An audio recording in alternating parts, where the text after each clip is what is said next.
Hello guys, welcome to my channel. आज अपन start करेंगे वैक्सीन में अगला टॉपिक कौन सा, डीपीटी वैक्सीन। ठीक है, तो बेसिकली डीपीटी वैक्सीन 3 शब्दों से बना होता है।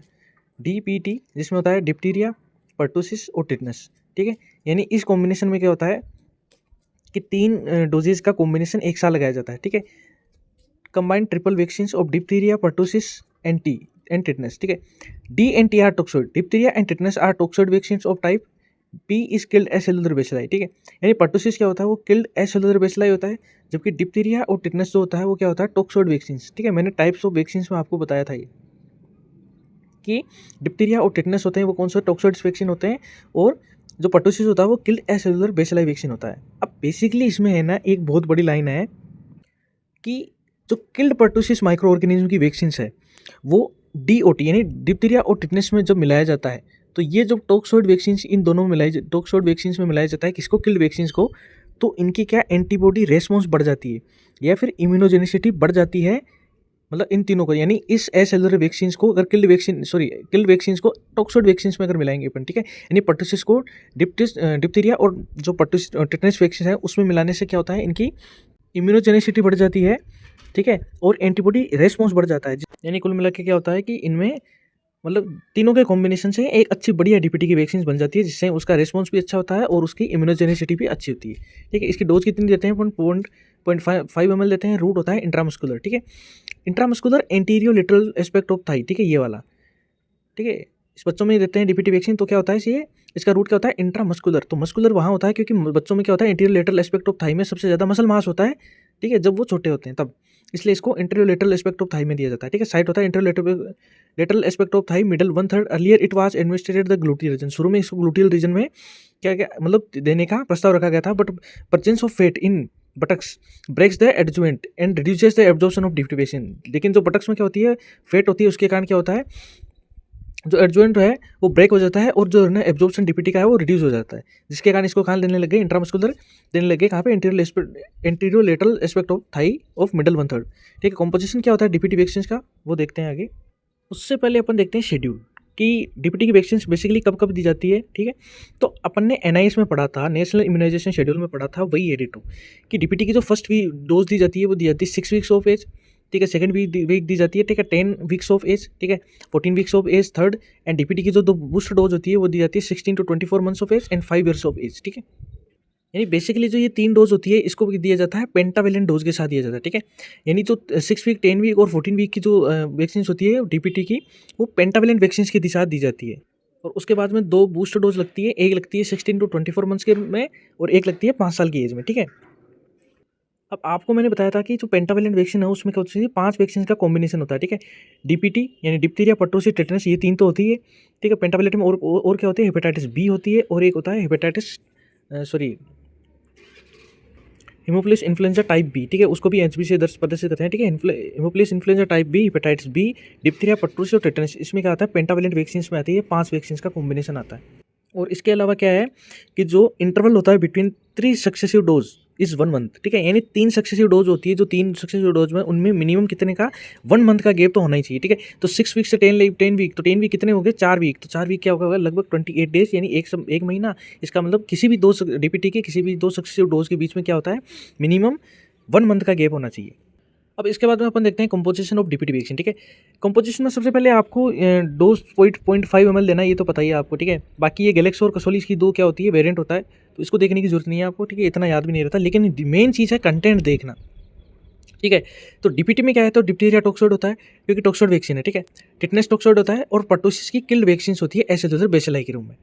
इसके साथ में इसमें 2 कंपाउंड और होते हैं। ठीक है, एक होता है एल्यूमिनियम फॉस्फेट और एक होता है थायोमर्सल। ठीक है, तो एल्यूमिनियम फॉस्फेट और aluminium hydroxide is used as a adjuvant in DPT vaccine, it increase the immunogenicity of vaccine. इससे क्या होता है कि ये जो एल्यूमिनियम फॉस्फेट या एल्यूमिनियम जो हाइड्रोक्साइड है, ये एडजुवेंट के रूप में काम करता है, जो कि वैक्सीन से क्या कर देता है, इम्यूनोजेनिसिटी बढ़ा देता है। ठीक है, यानी उसके काम करने का तरीका बढ़ा देता है, उसकी इम्यूनिटी बहुत ज़्यादा बढ़ा देता है, जिसके कारण क्या होता है कि अच्छी तरीके से एंटीबॉडी क्या होती है, प्रोड्यूस होती है अपनी बॉडी में उस वैक्सीन के कारण।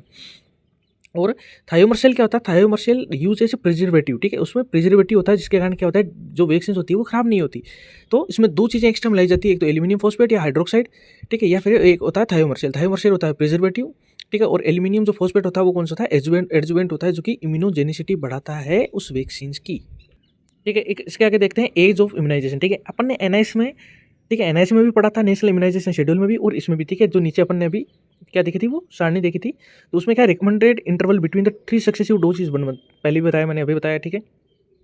2 months gap between the 2 successive dose of DPT do not offer any advantage over 1 month interval। यानी क्या होता है कि अगर अपन ने 2 सक्सेसिव डोज के बीच में अगर 1 मंथ का गैप ना लेके 2 मंथ का गैप ले लिया, तो उससे क्या होगा, डीपीटी का कोई असर नहीं होगा, यानी उस वैक्सीन का मतलब वो बिना मतलब की है, ठीक है, वैक्सीन का उसका कोई मतलब ही नहीं है, ठीक है।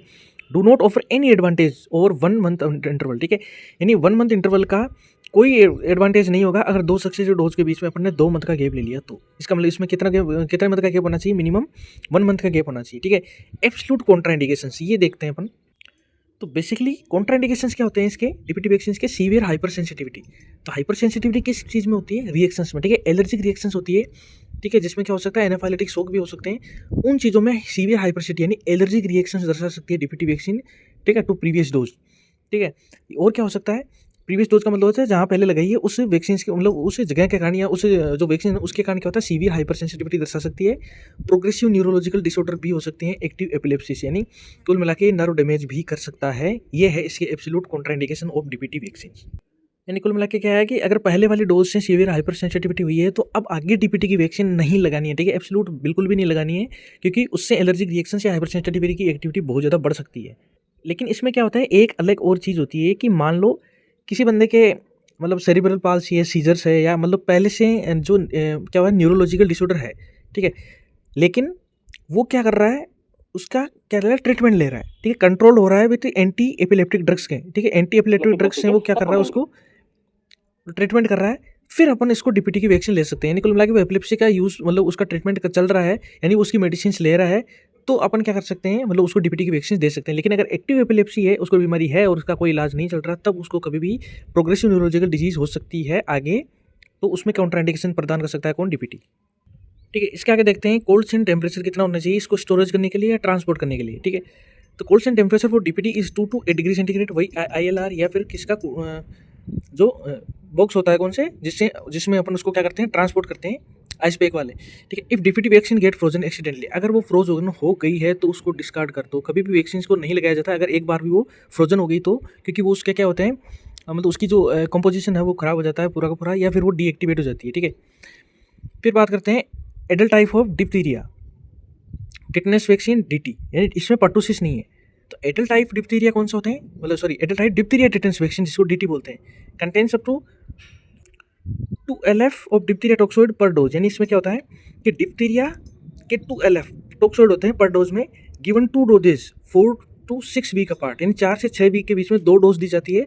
फॉलोड आफ्टर बूस्टर, ठीक है, यानी 6 से 12 मंथ बाद में उसको बूस्टर डोज दी जाती है। यानी क्या होता है कि एडल्ट में नहीं, बच्चों में तो डीपीटी होती है, लेकिन जो एडल्ट होता है उसमें पर्टोसिस को हटा दिया जाता है। तो टॉक्सोइड कौन सी एक वैक्सीन बनाते हैं जिसको बोलते हैं डिप्थीरिया टिटनेस वैक्सीन, ठीक है, जिसमें क्या होता है 2 LF ऑफ डिप्थीरिया टॉक्सोइड लिया जाता है, ठीक है। 2 डोज दी जाती है 4 से 6 महीने के अंतराल पे, फिर एक बूस्टर डोज दी जाती है 6 से 12 महीने के अंतराल पे।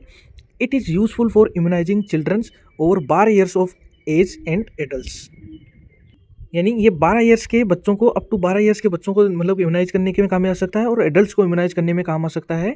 कौन सी होती है, डिप्थीरिया टेटनस वैक्सीन DT जो वैक्सीन होती है किसके लिए, एडल्ट्स के लिए, उसके लिए, ठीक है। तो उसमें क्या जाता है 2 LF टॉक्सोइड वैक्सीन डिप्थीरिया के लिए जाती है, टॉक्सोइड लिया जाता है, जिसकी 2 डोज दी जाती है 4 से 6 महीने के अंतराल पे, और फिर बूस्टर डोज दी जाती है 6 से 12 महीने के अंतराल पे। और ये ओवर, ठीक है, 12 ईयर से बड़े बच्चों के लिए, और ये एडल्ट्स जो होते हैं उनके लिए क्या, उनको इम्यूनाइज करने में काम आता है बहुत ज़्यादा। एक और है कि जो एब्सोल्यूट साइड इफेक्ट था, देखो कॉन्ट्राइंडिकेशंस था, उसके अलावा एक साइड इफेक्ट भी है।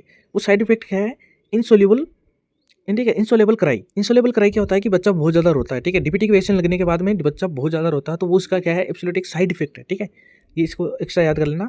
एक और है कि passive immunity from mother to children through placental antibodies is passed in diphtheria. यानी क्या होता है, डिप्थीरिया में क्या होता है, प्लेसेंटल जो एंटीबॉडीज होती है वो पास हो जाती है through mother to children by, ठीक है, पैसिव इम्यूनिटी, ठीक है, प्लेसेंटा के थ्रू पैसिव इम्यूनिटी डिप्थीरिया के लिए, ठीक है, डिप्थीरिया के लिए मान लो अगर मदर में की एंटीबॉडी है ठीक है, डिप्थीरिया के खिलाफ, तो वो क्या हो सकता है, प्लेसेंटा के थ्रू बच्चे में आ सकता है। Thank you guys. और ये याद रख लेना कि DT जो वैक्सीन होती है वो 12 ईयर्स से बड़े बच्चों के लिए यूज में ली जाती है या फिर एडल्ट के लिए। थैंक यू गाइस, पढ़ते रहिए बढ़ते रहिए।